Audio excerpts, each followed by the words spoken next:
진보 기독교에 대해서 함께 이야기를 좀 나눠보도록 하겠습니다. 보수 기독교가 개인인 영적 구원이라든가 교회 성장이라든가 부흥회적 경건의 특징들을 가지고 있고, 원래 한국의 보수 기독교, 본래의 보수 기독교가 갖고 있는 본래의 모습 속에서는 복음의 확장이라고 하는 개념을 가지고 있음에도 불구하고 회복하지 못함으로 인해서 지탄을 받고 조롱을 받고 위기라고 하는 것, 침체의 모습을 경험한다라고 얘기했잖아요. 그럼 진보 기독교는 어떤 모습으로 발전해 왔을까요? 90년대 이후에 형성된 진보 기독교 안에서 갖고 있는 기본적인 인식은 뭐냐 하면, 개인을 변화시키기 위해서는 사회가 변화해야 되고 국가가 변화해야 되는 것을 전제로 한다라고 하는 특징을 가지고 있습니다. 그리고 또 한 가지, 구원은 뭐냐? 우리가 구원받는 것은 억압으로부터 해방된다라고 하는 그 기본 전제가 있거든요.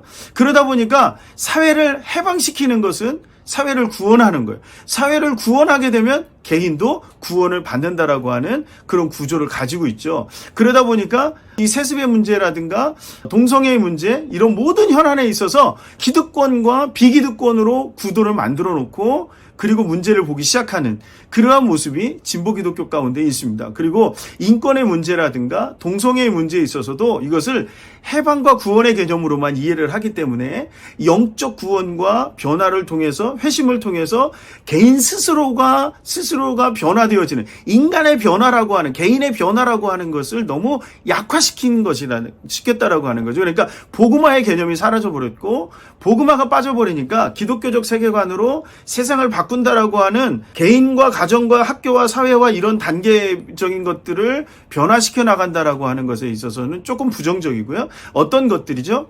민족을 해방시켜야 되고, 민족을 해방시켜야만 국가가 올바르게 자리 잡고, 국가가 해방되어야만 올바른 개인이 만들어질 수 있다라고 하는 구조로 가는 거죠. 그러니까 모든 문제를 어디로부터 시작합니까? 국가적인 문제로부터 시작된다라고 하는 출발점이 다르다라고 하는 거예요.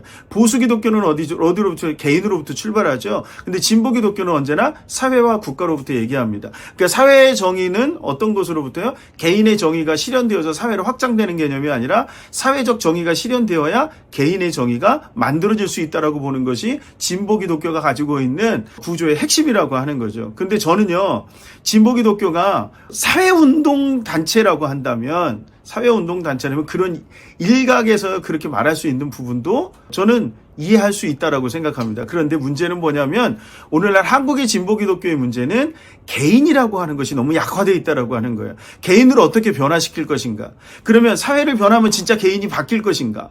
라고 하는 데 있어서 저는 회의적이라고 하는 거죠. 사회를 바꿀 수 있는 것은 결국 인간이거든요. 인간의 개인이 사회를 변화시킬 수 있다라고 하는 그런 구조라고 하는 것들이 있다라고 하는 거고요. 진보 기독교가 가지고 있는 또 하나 제가 아쉬운 점은 어떤 거냐면, 교회를 개혁한다라고 하는 명분이 있어요. 그래서 그것을 다 뭘로 보냐면, 법적 절차 이런 것들이 만들어지면 교회를 개혁시킬 수 있다라고 보는 견해가 저는 진보 기독교가 가지고 있는 구조적인 문제점이라고 생각합니다.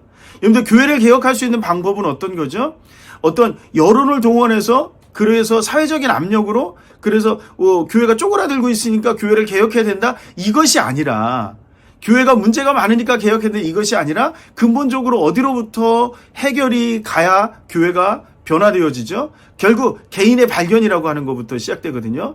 루터가 스스로 깨닫고 변화되어졌을 때, 칼빈이 스스로 깨닫고 변화되어졌을 때, 그때 비로소 교회는 개혁될 수 있었습니다.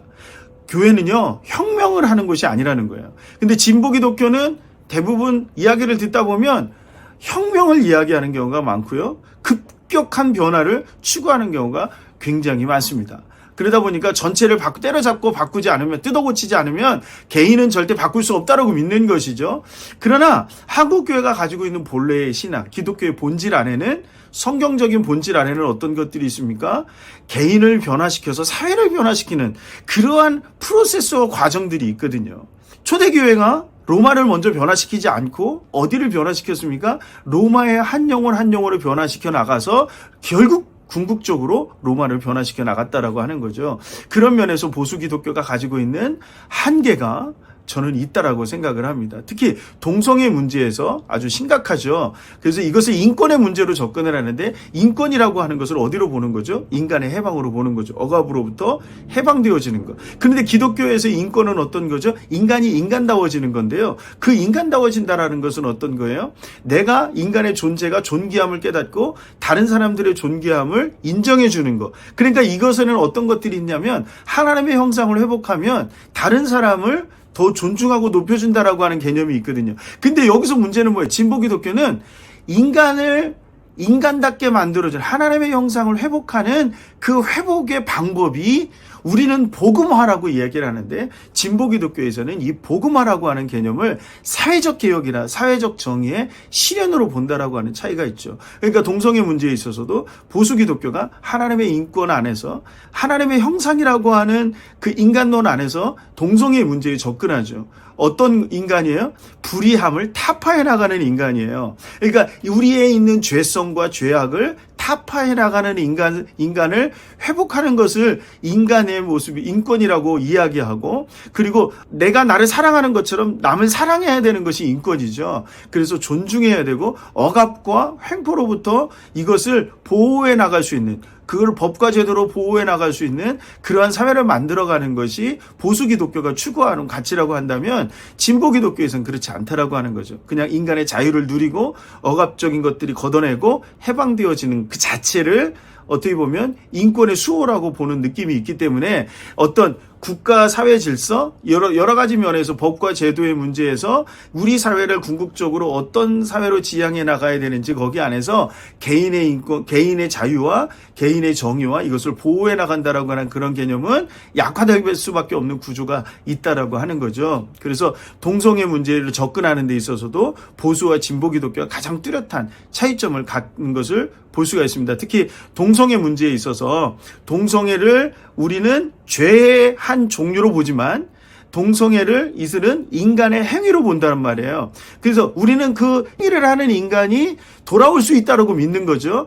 그리고 그 행위 자체가 죄라고 얘기하지만 그 행위가 인간의 개인이 할 수 있는 개인의 자유의 영역 이라고만 이야기를 하는 거죠. 우리는 그 자유가 어디를 향해야 된다고 보는 거예요? 하나님이 주시는 의로움을 향할 때 비로소 그 자유가 올바른 자유라고 인식하는 거죠. 그렇기 때문에 동성애 문제를 보수 기독교가 반대할 수밖에 없는 거고 진보 기독교는 그 자체를 인정해 줘야 된다라고 보는 그런 면에서 진보와 보수가 좀 달라지는 부분이 있다라고 하는 겁니다. 그래서 오늘날 진보 기독교가 가지고 있는 진보 기독교가 해결해야 되는 가장 중요한 문제 중에 하나는 어떤 거예요?